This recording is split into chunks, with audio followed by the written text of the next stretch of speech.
오늘 본문에는 느부갓네살 왕의 무자비한 광포가 드러나 있습니다. 느부갓네살 왕은 어느 날 바벨론의 영향력 아래에 있는 모든 백성들에게 자신이 만든 금신상에 절하도록 명령합니다.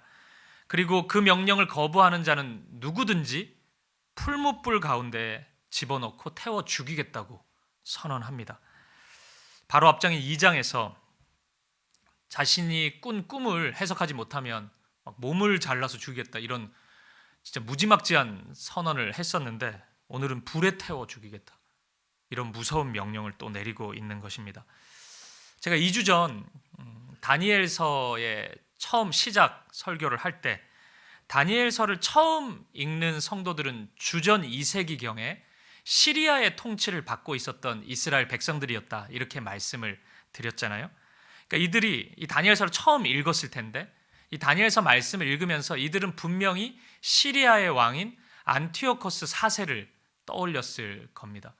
이 안티오코스 4세의 그 본래 이름은 안티오코스 에피파네스입니다. 이 에피파네스라는 이름의 이 헬라어의 뜻은 뭐 유명하다, 빛나다, 이런 뜻이에요. 근데 이름과는 걸맞지 않게 이 사람이 진짜 폭력적이고 진짜 사람들을 박해하고 핍박하는 일에 능했습니다. 그래서 이 정권 아래에 있었던 사람들이 이 사람의 이름을 살짝 바꿔서 자기들끼리 이렇게 불렀대요. 에피마네스라고 불렀다고 합니다. 이 에피마네스라는 뜻은 광포한 사람, 미친 사람, 이런 뜻입니다. 이런 식으로 불렀던 거죠. 따라서 이 당시 이스라엘 백성들은, 성도들은 이 다니엘서를 읽으면서 굉장히 강력한 동질감을 느꼈을 겁니다. 야, 우리도 지금 이런 왕이 있는데 느부갓네살 이 사람하고 똑같은 왕 지금 우리 시대에도 지금 에피파네스 이 사람인데, 이런 생각을 했을 겁니다. 그리고 다니엘과 다니엘의 세 친구가 느부갓네살 왕을 어떻게 상대하는지를 지켜보면서 이 이야기가 주전 6세기경 옛날 이야기가 아니고 아주 강력한 오늘 우리의 이야기, 나의 이야기로 다가왔을 것입니다. 주전 2세기 이후, 그러니까 다니엘서를 처음 읽었던 이스라엘 백성들 말고도 기독교 역사 속에서 이 다니엘서가 매우 생생하게 다가왔던 시대의 사람들이 있습니다. 우리나라의 경우에는 일제강점기에 신사 참배의 그 도전 앞에서 서 있었던 성도님들이 그랬고, 6.25 사변 당시에 공산당의 기독교 박해가 장난 아니었는데 그 당시에 힘들었던 성도님들이 또 그랬습니다. 또 세계 역사를 좀 보면 이 히틀러가 활개치던 그 독일 교회의 성도들, 또 세계 교회의 성도들이 그랬습니다. 아까 우리 오남다락방에 함께 찬양한 찬양이 바로 그 시대에 지어진 곡이죠. 이 디트리 본 해퍼 목사님이 이 히틀러에 의해서 감옥에 갔을 때 그곳에서 썼던 편지의 글입니다. 그것을 가사로 이렇게 노래한 거죠. 이 모든 것이 다니엘서의 배경이 오늘 나의 이야기로 읽혀졌던 시대의 이야기입니다. 오늘 여러분들에게는 이 다니엘서가 어떻게 읽혀지고 있는지, 또 어떻게 읽혀질지 몹시 궁금합니다. 만약 느부갓네살과 같은 극한의 환경이 여러분에게 찾아왔다면, 그래서 오늘 나의 삶이 풀무불과 같은 삶을 걸어가고 있습니다, 이렇게 고백하는 분들이 있다면 오늘 말씀을 통해서 하나님의 답을 찾아갈 수 있기를 바랍니다. 주님이 주시는 믿음의 도전, 주님이 주시는 힘과 용기를 얻을 수 있는 이 시간이 되었으면 좋겠습니다. 본문으로 들어가기 전에 한 가지만 더 먼저 생각해보고 싶은 부분이 있습니다. 다니엘서 전체의 주인공은 다니엘인데 유독 오늘 본문의 주인공은 다니엘이 아닙니다. 다니엘은 나오지도 않아요. 다니엘의 세 친구가 오늘 다니엘서 3장의 주인공입니다. 말씀드린 것처럼 다니엘서는 책 이름이 다니엘서잖아요. 다니엘이 중심으로 이 이야기가 계속 진행됩니다. 그런데 여러분, 이 다니엘의 세 친구가 그렇다고 해서 다니엘의 들러리 역할 정도만 하고 있는 것은 아닙니다. 미리 말씀드리자면 오늘 본문은 너무나도 분명히 이 다니엘의 세 친구 또한 다니엘과 똑같은 수준의 믿음을 가지고 있는 자들임을 우리에게 말씀해 줍니다. 이 세 명의 청년들은 다니엘과 같은 마음으로 하나님을 사랑했습니다. 그리고 언제나 함께 했습니다. 늘 함께 믿음에 대해 고민했고 함께 모여서 기도했고 함께 하나님 나라를 꿈꾸고 소망했습니다. 그리고 함께 서로를 바라보면서 믿음의 격려를 쉬지 않았습니다. 이런 면에서 다니엘서를 보면 등장하는 다니엘은 한 명이 아닙니다. 4명의 다니엘이 오늘 다니엘서 안에 나타나고 있는 것입니다. 그리고 저는 이 모습에서 교회 공동체의 모습을 그려봅니다. 서로 사랑하고 하나 되어 격려하며 믿음의 선한 싸움을 싸워가고 있는 모습이 그렇습니다. 예수님께서 원래 구약에는 교회가 없었잖아요. 예수님 오시고 나서 이 땅에 교회가 세워졌는데 예수님께서 교회라는 말을 꺼내실 때, 그리고 사도들을 통해서 교회가 세워지기를 꿈꾸실 때 바로 이 다니엘과 세 친구의 모습을 상상하지 않았을까요? 이 천상의 교회의 모습을 보여주고 있는 요한계시록을 말씀을 보면 유독 구약 성경인 다니엘서의 말씀이 많이 나타납니다. 그래서 다니엘서의 말씀을 충분히 읽고 묵상하고 나면 요한계시록이 많이 읽혀요. 아, 이거 다니엘서 말씀인데? 아, 이 다니엘의 배경 속에서 지금 이 말씀을 하고 계시는구나. 이런 걸 금방 알 수 있어요. 하나님께서 교회를 꿈꾸실 때 이 다니엘과 세 친구의 하나 되는 모습, 함께 믿음의 선한 싸움을 싸우고 있는 모습을 염두하지 않으셨을까요? 아마도 이 다니엘과 세 친구의 모습이 1세기 로마의 통치 아래 있었던 초대교회의 모습이길 바라셨을 것 같고, 일제시대 신사참배의 도전 앞에 있었던 우리 한국교회의 모습, 이런 모습이길 바라셨던 그 마음 아니었을까요? 또 히틀러의 통치 아래 있었던 독일교회, 세계교회 성도들의 모습이었고, 오늘 이런저런 도전 앞에 서 있는 한국교회가 이런 모습이길 바라는 주님의 마음이 담겨져 있지 않을까요? 그렇다면 너무도 당연히 오늘 우리 사김의 교회를 향한 주님의 마음도 바로 이 다니엘과 세 친구의 모습 속에, 함께하고 있는 모습 속에 담겨져 있지 않을까요? 그래서 오늘 본문의 말씀을 살펴보기 전에 이 3명, 다니엘까지 하면 4명, 이 모습을 통해서 우리 사김의 교회를 향한 주님의 꿈과 소망, 그리고 기도의 제목들을 우리가 발견할 수 있기를 바랍니다. 함께 믿음의 길을 걸어가고, 함께 믿음의 선한 싸움을 싸우고, 함께 기도하고, 함께 하나님 나라를 꿈꾸고 소망하는 그런 우리 사김의 교회가 되기를 간절히 소망합니다. 이제 본문 안으로 들어가 보겠습니다. 말씀드린 것처럼 오늘 3명의 청년들은 느부갓네살의 광포한 명령 앞에 서게 됩니다. 느부갓네살은 이 바로 앞인 2장에서 꿈을 꿨는데 그 꿈이 다니엘을 통해서 해석될 때 이 세상에 있는 모든 권세가 한순간에 사라질 것이라는 그런 의미였잖아요. 그런데 느부갓네살은 그런 인생의 허무함으로 받아들이지 못한 채 자신의 권세가 영원할 수는 없을까? 그런 차원에서 이 꿈을 해석했던 것 같습니다. 꿈속에서 새와 진흙으로 된 것이 한순간에 무너진다 그러니까 금으로 만들어버리면 되지 않냐, 뭐 이런 식으로 생각했던 것 같아요. 그러니까 30m나 되는 금신상을 만들어버리고 여기다 모두 다 절해야 된다. 아마 그런 심리 아니었을까요? 그렇다면 나의 이 확신, 나의 나라가 영원할 것이라는 이 확신이 뭔가 지지받는 것 같고 뭔가 격려받는 그런 느낌을 받지 않았을까요? 그런데 이 느부갓네살의 명령에 거부하는 자들이 나타나게 된 것입니다. 분명히 풀무불에 태워 죽이겠다고 겁을 주었음에도 불구하고 아랑곳하지 않는 믿음의 사람들이 나타난 것입니다. 그리고 이 친구들이 왕인 자신 앞에서 천천히 너무나 분명히 고백한 이 내용들은 자신이 보기에도, 그리고 우리가 지금 보기에도 너무 충격적인 내용입니다. 오늘 말씀 속에 나타나는 이들의 고백은 이렇습니다. 첫째, 우리는 이 문제에 대해 당신 앞에서, 왕 앞에서 우리의 목숨을 구차하게 변호할 필요가 없음을 알려드립니다. 그리고 둘째, 그럼에도 불구하고 굳이 이 자리에서 말해야 한다면 우리가 섬기는 하나님은 타오르는 풀무풀 속에서도, 그리고 당신의 손에서도 능히 우리를 구출할 수 있는 분이심을 알려드립니다. 그리고 셋째, 하지만 만일 그리 아니하실지라도, 만약 하나님께서 우리를 풀무불에 그대로 두시거나 당신의 손 아래 구출하지 않고 그대로 두신다 할지라도, 그런 일이 만약에 일어난다 할지라도 우리는 절대로 당신이 세운 금신상 앞에서는 절하지 않을 것입니다. 이것이 이들의 고백입니다. 여러분, 엄청난 고백 아닙니까? 우리 다니엘서 2장까지도 이 고백이 대단했는데 3장 되니까 더 대단하고 앞으로는 더 대단해요. 이제 엄청난 고백이라고 할 수 있습니다. 근데 여러분, 이 고백을 우리가 들으면서 읽으면서 와, 믿음 좋네, 야 진짜 다니엘서에 나올 만하네, 그냥 이 정도로만 얘기하고 넘어가기에는 이 고백에는 조금 독특한 부분이 있습니다. 먼저 본문 17절을 보면 이들은 분명히 하나님께서 자신들을 이 상황으로부터 구출해 주실 것이라는 확신이 있었습니다. 17절 말씀을 우리 함께 보도록 하겠습니다. 시작.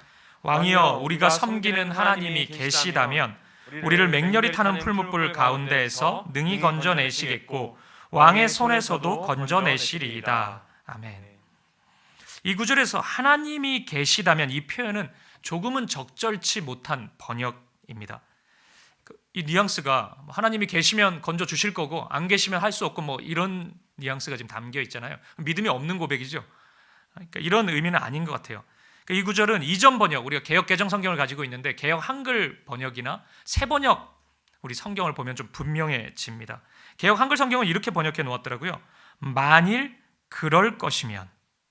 그러니까 조금 풀어본다면, 당신이 만일 풀무불에 우리를 던진다면, 만일 그럴 것이면, 이런 의미죠. 새 번역에는 이렇게 번역했더라고요. 불 속에 던져져도, 이런 겁니다. 이 가정법은 첫째, 하나님은 우리를 풀무불의 위험 앞에서 들어가기도 전에 우리를 건져내실 분입니다. 둘째, 근데 만일 우리가 들어가는 경우가 생긴다 하더라도 하나님은 그 풀무불 속에서 우리를 건져내실 수 있는 분, 반드시 그렇게 하실 분입니다. 이런 의미입니다. 하나님이 우리를, 이 새 친구가 우리를 무조건 건져주시고 구원해 주실 것이라는 확고한 믿음이 있는 것입니다. 그런데 여러분, 독특한 부분은 이제 여기서부터입니다. 세 번째 고백이 여기에 뒤따라온다는 거예요. 그것은 그리 아니하실지라도 이 고백입니다. 오늘 본문의 18절 말씀을 함께 읽어보실까요? 시작. 그렇게 하지 아니하실지라도 왕이여, 우리가 왕의 신들을 섬기지도 아니하고 왕이 세우신 금신상에게 절하지도 아니할 줄을 아옵소서. 아멘. 이 세 명의 청년들은 분명히 하나님께서 이 풀무불 가운데서, 이 위기 가운데서 나를 건져내실 분이라는 확신이 있었습니다. 근데 갑자기 한 가지를 덧붙여요. 그렇게 하지 아니하실지라도. 이걸 하나 덧붙이고 있습니다. 여러분, 이 고백을 하는 이 세 명의 친구들의 마음은 어떤 마음이었을까요? 만약 이들의 마음속에 이것밖에 없었다면, 하나님께서 여기 들어가지 않도록 하시던지, 만약 들어가더라도 즉시 우리를 건져내실 것이다, 하나님은 분명히 그렇게 하실 것이다, 이 믿음으로만 충만한다면, 지금 마지막 세 번째 고백, 그리 아니하실지라도, 이 고백은 하나만한 고백 아닙니까? 그런 일이 일어나지도 않을 거라고 믿고 있는데. 그렇잖아요. 그러니까 두 가지, 들어가지도 않을 거고 들어가더라도 즉시 건져내 주실 거라고 생각을 한다면, 그리 아니하실지라도 이 고백은 진짜 하나만한 거잖아요. 내가 그런 일을 가정하지 않고 있는데 지금. 그리 아니하실지라도, 이 고백은 우리가 신앙생활을 할 때 언제나 들어도 대단한 믿음의 고백처럼 들립니다. 하나님 앞에서의 지고지순한 순전한 믿음이 없이 이런 고백이 쉽사리 나올 수가 없죠. 그렇기 때문인지 많은 사람들이 이 고백을 잘 하지는 않습니다. 하는 경우가 좀 있죠. 그런 경우라도 무게중심을 여기에 많이 두고 있지는 않아요. 그러니까 앞에 이 세 가지라면 앞에 두 개 두지, 이 세 번째 많이 두지는, 실제 그런 일을 일어날 거라는 그런 확신을 가지고 이런 고백을 하지 않아요. 예를 들어 보겠습니다. 제가 분당 우리 교회에 있을 때 제자훈련 인터뷰를 많이 했어요. 훈련 지원자들을 만나서 이제 어떤 마음으로 훈련을 지원했는지 이런 걸 확인하는 거죠. 탈락자들이 많습니다, 실제로. 지금 우리 사김의 교회도 인터뷰 기간 중인데. 근데 이제 제가 처음 훈련에 참여할 때 어떤 분이 이런 고백을 하는 거예요. 목사님, 제가 이번에 이 훈련을 참여하면 너무 좋지만 그렇게 되지 않더라도, 그리 아니하실지라도 저는 괜찮습니다. 저는 감사할 수 있습니다. 이렇게 고백하더라고요. 너무 아름다운 고백이잖아요. 그래서 그 마음을 그대로 받았어요. 너무 헷갈리는 거예요. 다 좋은 분들이니까 누구를 해야 되지? 인원은 정해져 있고. 그래서 그분을 탈락시켰습니다. 괜찮다고 하니까 후폭풍이 만만치 않았습니다. 어떻게 나를 떨어뜨릴 수가 있냐? 어떻게 내가 탈락할 수 있냐? 그 말이 아닌데 그걸 어떻게 그렇게 이해할 수 있냐, 저 목사님은. 뭐 이런 이야기를 제가 엄청나게 많이 들었습니다. 우리는 너무도 자주 그리 아니하실지라도를 내가 사실은 되게 원하지만 그걸 대놓고 얘기하기에는 좀 없어 보이고, 그런 애매한 상황 속에서 그리 아니하실지라도를 얘기하는 경우가 많아요. 제가 청년 사역할 때 결혼 정년기에 있는 청년들에게 이제 결혼에 대한 얘기를 하면, 목사님 저는 이 배우자 될 사람의 믿음이 제일 중요해요, 목사님. 그 제가 묻죠. 외모는 전혀 상관없냐고. 상관없대요. 믿음이면 충분해요, 목사님. 저를 뭘로 보고 그러냐고. 그래서 저도 그대로 봤죠, 그걸. 그래서 제가 소개시켜준 경우가 몇 번 있습니다. 외모는 그리 아니하실지라도 믿음이 진짜 좋은 친구를 소개시켜줬어요. 뒷얘기가 진짜 어떻게 그렇게 소개시켜줄 수 있냐, 나를 뭘로 보고 그러냐, 막 이런 얘기를 제가 엄청 많이 들었습니다. 우리가 이런 식의 이야기를 많이 해요. 목사님, 우리 아이는 건강하기만 하면 됩니다. 우리 애는 믿음만 좋으면 돼요. 공부는 뭐 잘하면 좋지만 그리 아니하실지라도 괜찮아요. 진짜 괜찮습니까? 아멘이 나왔습니다. 대체적으로 우리 마음이 좀 불편하죠. 이것도 잘했으면 좋겠는데. 저도 그런 적이 되게 많아요. 청년 공동체를 섬기는데 제가 이런 고백을 많이 했어요. 청년 공동체 섬길 때, 우리 공동체는 그렇게 많은 사람이 모이지 않더라도 믿음 안에서 건강하기만 하면 됩니다. 숫자가 많지 않더라도 그리 아니하실지라도 상관없습니다. 이런 얘기를 제가 많이 했어요. 근데 진짜 그런 일이 벌어지고, 사람들, 청년들도 오지도 않고 몇 명 되지도 않고 이런 일이 반복이 됐을 때 제가 잠을 이루지 못했어요. 너무 속상하고, 왜 하나님이 사람을 보내주시지 않을까? 왜 이런 일이 일어날까? 너무 마음이 힘들고 그랬다고요. 우리는 그런 경우 실제 원하는 건데 뭔가 공개적으로는 그 얘기를 하기 좀 껄끄럽고 부끄럽고 민망하고, 이럴 때 그리 아니하실지라도를 얘기한다는 거예요. 그래서 저는 언제부터인가 웬만하면 그리 아니하실지라도 이 표현을 사용하지 않습니다. 특히 기도할 때는 더 그렇습니다. 진짜 안 해주실까 봐. 제가 성도님들을 위해서 기도할 때, 성도님들의 건강이 좋지 않을 때 기도할 때 건강의 회복과 치유를 기도하고, 주님 그리 아니하실지라도 근데 괜찮습니다. 저는 그 마지막 문장을 넣지 못해요. 그리 아니하실지라도 진짜 그렇게 되면 저는 못 받아들일 것 같아요. 그리고 감히 그것을 저의 믿음인 것처럼 고백하기가 참 힘듭니다. 기도에 정직함이 가장 중요한 요소라면 저는 그 고백은 적어도 저에게 있어서 정직한 고백은 아니에요. 그래서 참 힘듭니다. 오늘 이 본문 안에서 이 다니엘의 세 친구, 이 세 명의 고백은 어떤 마음이었을까요? 분명히 그렇게 고백하잖아요, 지금. 어떤 마음이에요? 속마음은 아닌데 그냥 겉으로 그럴듯하게 지금 얘기하는 걸까요? 허풍입니까? 속으로는 이 고백했지만 절대 그런 일이 일어나지 않을 거예요. 주님, 제가 이렇게 말은 했지만 절대 안 돼요. 그리 아니하실지라도 이건 절대 일어나면 안 돼요. 뭐 이렇게 중얼중얼 했을까요? 아니겠죠. 이게 지금 성경에 기록되어 있다는 건 진실된 고백 아니겠습니까? 이들은 진짜 본인들의 앞일이 무슨 일이 펼쳐질지 알지 못했습니다. 진짜 그렇게 될 수도 있겠다고 염두하고 이 고백을 하고 있는 거예요. 우리가 풀무불에 들어갈 수도 있겠구나. 그리고 거기서 불에 타서 죽을 수도 있겠구나. 그것을 진짜로 생각하고 있었던 거죠. 진심이었던 것입니다. 그러면 좀 다르게 보이지 않습니까? 지금 이 고백이 매우 독특하고 특별하지 않습니까? 허풍이 아니니까. 이들 가운데 있는 그 믿음의 깊이가 여러분 느껴질 수 있겠습니까? 그런데 여러분, 여기에서 놀라기에는 좀 이릅니다. 그 다음이 훨씬 더 놀랍습니다. 우리는 어릴 때부터 이 다니엘서 이야기를 좀, 교회 오래 다니신 분은 많이 들어요. 이제 다니엘서 초반부의 얘기까지만 많이 듣습니다. 그래서 이 풀무불 이야기도 많이 들었다 보니까 실제로 다니엘서를 꼼꼼하게 읽어보지는 않고 결국에는 하나님이 건져주셨지 이 정도의 얘기만 알고 있어요.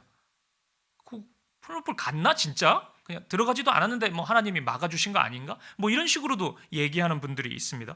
그런데 오늘 본문의 이야기는 그렇게 흘러가지 않습니다. 그리 아니하실지라도 이 고백을 한 다음에 느부갓네살 왕이, 우와, 나 너무 놀랬다 얘들아. 나는 너희들한테 이제 어떤 명령도 안 할게. 그냥 집에 가라. 이렇게 얘기했습니까? 어떻게 했어요?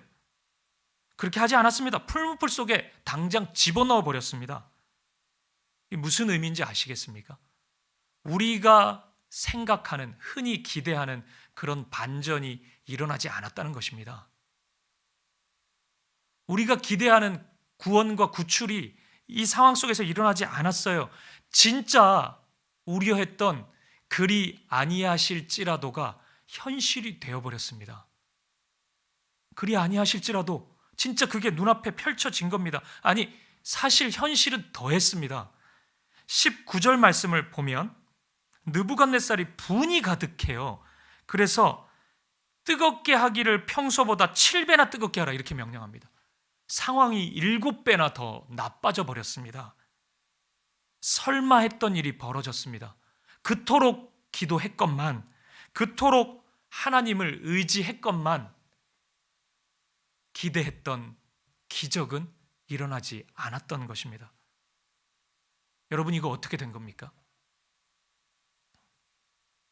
하나님은 이 3명의 친구를 구출해내지 못하셨습니다. 이것을 우리는 어떻게 받아들여야 합니까? 이 3명의 친구들은 정말 이 순간 후회하지 않았을까요?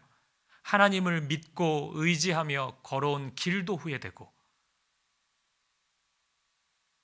느부갓네살 왕에게 잘 보이기보다 늘 모여서 기도했던 그 시간도 후회되고, 그리 아니하실지라도 이 얘기 하지 말걸, 이런 것도 좀 후회되고, 또 15절에 보면 느부갓네살 왕이 이제라도 너희가 엎드려 절하며 살려준다고 하는 기회를 한번 줬었거든요. 이제라도, 그 말 붙잡았어야 되는데, 그 기회였는데, 그때라도 내가 그 붙잡고 느부갓네살 왕 잘 보였어야 되는데, 이런 후회가 생기지 않았을까요? 하나님은 도대체 어디 계셨던 것입니까? 하나님은 도대체 무엇을 하고 계셨던 것입니까? 오늘 이런 질문을 마음에 품고 자신의 풀무불 속에 머물러 있는 분들이 있으십니까? 다니엘의 세 친구를 풀무불에서 건져내시지 못한 하나님, 그 하나님이 오늘 나의 고통도 건져내지 못하셨습니다. 오늘 내가 그토록 내 모든 것을 갈아 넣고 내가 사랑했던 우리 회사의 파산을 하나님은 막지 못하셨습니다. 그토록 사랑하는 우리 가족의 죽음을 하나님은 막지 못하셨습니다. 내가 그토록 간구했건만 사랑하는 그 사람의 장애를 하나님은 막지 못하셨습니다. 이런 절망의 언어를 쏟아내면서 풀무불 사이에 홀로 서 있는 분들이 있으십니까? 하나님은 도대체 어디 계신 겁니까? 하나님은 도대체 무엇을 하고 계신 겁니까? 여기에서 오늘 본문인 다니엘서 3장이 말씀하는 진리가 나타납니다. 3장 25절 말씀입니다. 이 말씀 우리 같이 읽어보겠습니다. 시작.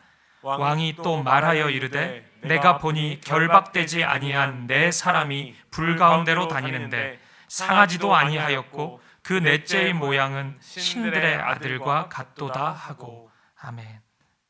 분명히 3명의 친구들이 풀무불 가운데 들어갔는데 어느 순간 풀무불에는 4명이 거닐고 있었습니다. 그리고 그 4번째 인물은 마치 신들의 아들과 같도다, 하나님의 아들처럼 보였습니다. 이분 누구십니까? 3명이 들어갔는데 왜 갑자기 4명이 있습니까? 이 한 분은 누구세요? 예수님이십니다. 예수 그리스도세요. 임마누엘 되신 그분, 하나님이 우리와 함께 계신다는 이름을 가지신 그분, 내가 세상 끝날까지 너희와 함께 하겠다고 약속하신 그분이 이 풀무불 가운데 함께하고 계셨던 것입니다. 사랑하는 여러분, 맞아요. 하나님은 이들을 풀무불에서 건져내시지 못하셨습니다. 맞습니다. 적어도 이 순간에 하나님은 그 능력을 보여주시지 못했습니다. 하지만 하나님은 저 멀리 도망치거나 떠나 계신 것이 아니었습니다. 풀무불 가운데 그들과 함께 하셨습니다. 풀무불에서도 죽음의 문턱에까지도 주님은 같이 가셨고 함께 하고 계셨습니다. 사랑하는 여러분, 오늘 우리가 살고 있는 이 세상은 하나님 나라가 아니기 때문에 온갖 악과 어두움의 일들이 자주 일어납니다. 결국 하나님 나라가 이 땅에 임하겠죠. 하지만 아직은 아닙니다. 그렇기 때문에 너무나 자주 하나님의 말씀과 대치되는 일들이 너무도 자주 우리 가운데 펼쳐집니다. 느부갓네살 같은 사람이 우리 가운데 나타납니다. 안티오코스 에피파네스 같은 사람들이 우리의 삶 속에 느닷없이 등장합니다. 그리고 하나님의 말씀을 조롱하고 믿음의 길을 걸어가는 우리를 조롱하기도 합니다. 핍박하기도 합니다. 그럴 수 있습니다. 하지만 여러분, 바로 그 순간 하나님은 우리와 함께 하십니다. 하나님 나라 곧 완성될 거니까 니들은 좀 참아라. 이 시기를 살아가는 너희들의 운이지, 운명이지, 어떡하겠냐. 참아라, 그냥 어쩔 수 없다. 이렇게 말씀하고 저 멀리 떠나신 것이 아닙니다. 하나님은 그 순간 우리가 어디에 있든지 우리를 찾아오십니다. 우리 곁에 계십니다. 풀무불이라도 상관없습니다. 하나님은 그 가운데 찾아오십니다. 그 자리가 죽음의 자리라 할지라도, 그 자리가 십자가의 자리라 할지라도 우리 주님은 우리를 대신해서 그 길을 걸어가시는 분이시고 우리와 함께 하시는 분이십니다. 여러분, 이제 이 세 명의 청년들의 믿음이 어떤 믿음인지 눈에 그려지십니까? 이들은 하나님의 능력을 믿었습니다. 우리를 이 상황 가운데서 건져내실 수 있는 분이라는 확신을 가지고 있었습니다. 그런데 동시에 그렇게 하지 않으실 수도 있다는 것도 확신하고 있었습니다. 그리 아니하실지라도 이것도 그냥 말만 하는 고백이 아니었습니다. 진짜로 그렇게 믿고 마음에 생각하고 있었습니다. 그들의 그리 아니하실지라도는 진짜였던 것입니다. 여러분, 이 상반된 두 그림, 이게 같이 있기가 어렵잖아요. 지금 건져주시든지 건져주시지 않던지인데 이게 어떻게 같이 있을 수 있습니까? 근데 이들은 100%의 똑같은 확신으로 이 두 가지 마음을 같이 가지고 있단 말이에요. 이들의 마음의 중심에 무엇이 있었던 것입니까? 이들에게는 우리가 어디에 있든지 풀무불에서 건짐을 받을지라도, 풀무불 속으로 들어갈지라도 하나님이 우리와 함께 하신다는 그 믿음이 있었던 것입니다. 이들의 믿음의 탁월함이라는 것은 여기를 건져내실 수 있다는 그 확신을 넘어서 하나님이 우리와 함께 하신다는 그 확신, 그것이 그들의 중심에 가장 소중하고 고귀한 가치였던 것입니다. 그래서 하나님이 함께 하신다면 핍박을 당해도 괜찮았던 겁니다. 하나님이 우리와 함께 하신다면 풀무불 속으로 들어가더라도 괜찮았던 겁니다. 왜냐하면 거기서도 하나님은 우리와 함께 하시기 때문에, 그것이 우리의 가장 소중한 가치이기 때문에 괜찮았던 겁니다. 하지만 반대로 하나님이 함께 하시지 않는다면 모든 것이 무의미했던 겁니다. 비록 풀무불의 위기로부터 벗어난다 할지라도 하나님이 함께 하시지 않는다면, 내가 그것을 느부갓네살에게 잘 보여가지고 느부갓네살이 순간 기분 좋아가지고 건져내줄게, 이런 거였다면 이들에게는 아무 의미가 없었습니다. 그렇게 목숨을 유지한다 하더라도 하나님이 함께 하시지 않기 때문입니다. 아무리 바벨론에서 승승장구한다 할지라도, 더 높은 위치로 올라간다 할지라도 하나님이 함께 하시지 않는다면 그것은 그들에게 아무런 의미가 없었던 것입니다. 이것이 바로 이 다니엘의 세 친구가 가졌던 순전한 믿음의 핵심이었던 것입니다. 사랑하는 여러분, 말씀을 정리해 보겠습니다. 오늘 풀무불의 삶의 현실을 살아가는 분들이 있으십니까? 모든 것을 잃어버린 것 같고 마치 불에 타는 것처럼 고통의 시간을 맞이한 분들이 있으십니까? 저에게 그 고통의 이유를 묻는다면 제가 그 이유를 정확하게 답해 드릴 수는 없을 것 같습니다. 왜냐하면 저도 잘 모르기 때문입니다. 하지만 제가 분명한 것 한 가지는 말씀드릴 수 있습니다.